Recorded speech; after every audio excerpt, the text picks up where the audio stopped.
Okay, so it's been 5 sessions on the new DAM 901. I first got them and I skated them completely stock liners, stock wheels, stock frames, stock anti-rockers, everything stock. And then I started changing things. I started by changing just the anti-rockers. Then I started by changing the wheels. My initial plan was to use, after the stock liner, the rollerblade RB liner, the rollerblade Nomad, sorry. And then at the later stage, maybe try the Intuition Them liner. This is the first liner that Intuition did with them, the one that came on the, I think they were the A1s, the ones that had like some leather on top. But the truth is, I lost one liner through this way. I lost one of the rollerblade liners and I couldn't do that. So I ended up skating once with one rollerblade Nomad liner on one foot and one stock liner. And that's when I first felt how different the skates feel with a different liner. And so far, the best fit that I had on these skates and the best feeling was with those rollerblade liners. So if this is the first video that you're watching from me talking about these DM901s, I am a 275 Mondo size. Usually that would be a 42.5 European, in some brands 43, in some other brands 42. Most people right now, or most people out there, try to downsize or skate to skates really tight around their feet, or yeah, that's how people prefer to skate them, most of them. On aggressive skates, I prefer to have them a little bit roomier. Now, when I skated them with the stock liner, in terms of fit, they were good. It felt really good for my foot size, but somehow the skate, I wouldn't say it was a bit restrictive, but I didn't have the same forward flex. Basically, when I would try to bend my knee or bring my toes up, I wouldn't feel like the cuff was working. When I tried the normal liner, then I started feeling that the cuff would work and would be a completely different skate, would make it a lot easier for me to do certain tricks. Like when I needed to bend like on a backslide or on a torque or even a topside, would be a lot easier. And I really enjoyed that feeling, but I only had one liner. Then I put these liners, and these were the reason why I stopped using them medium skates. And when the medium came out, I enjoyed them. Because with these liners, my feet move inside. And it's not like the foot inside the liner, it's the liner, the whole foot with the liner moves inside. And that was really weird. I like how they are somehow snug around these, and I like how the cuff moves, but I don't like having my foot moving inside the same way as I was telling you. So probably if I use a bigger liner, it would sort this problem. So I could use a bigger liner and the thicker shock absorber, but I don't know yet.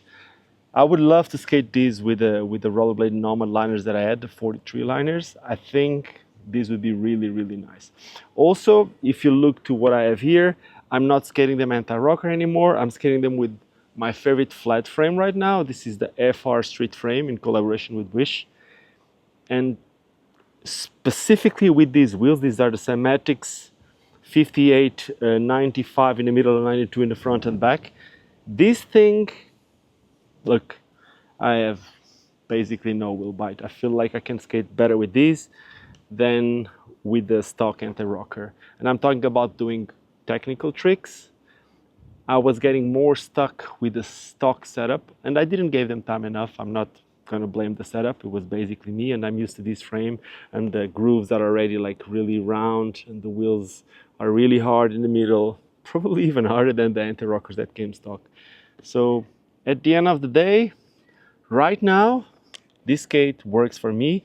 I would prefer it again with that liner, but still, this is like a 240 euros skate with a 200 liner, a 60 euros frame, and 100 euros worth of wheels. So a skate that should cost 240 euros, it's now on 600.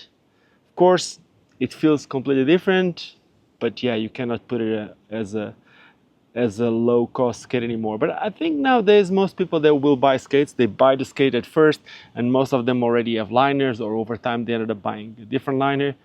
And again, I don't think there was anything wrong with the stock liners, but as you try a different liner, it's hard to skate the stock liners. It's what it is.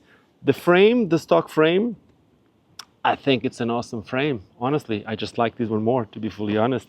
And wheels, yes, the wheels are stock wheels. I would prefer to have different wheels. Now, I did not play with the cuff height, and I know that you can bring it higher, lower.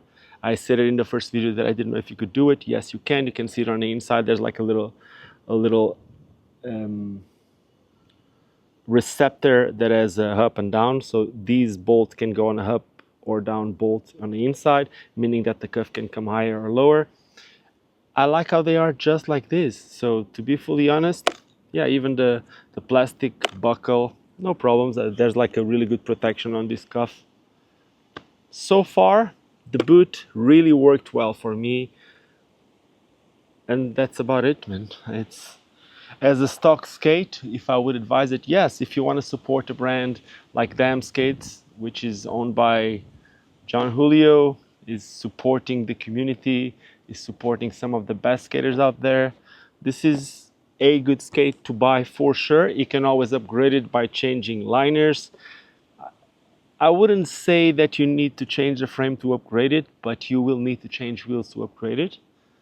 But that is it. Awesome skate. I'll come back when I have a set of liners that will make this skate fit me perfectly. So far, this is it. Thank you so much for watching. I hope you enjoy these videos that I made of the 901s. I may keep skating them.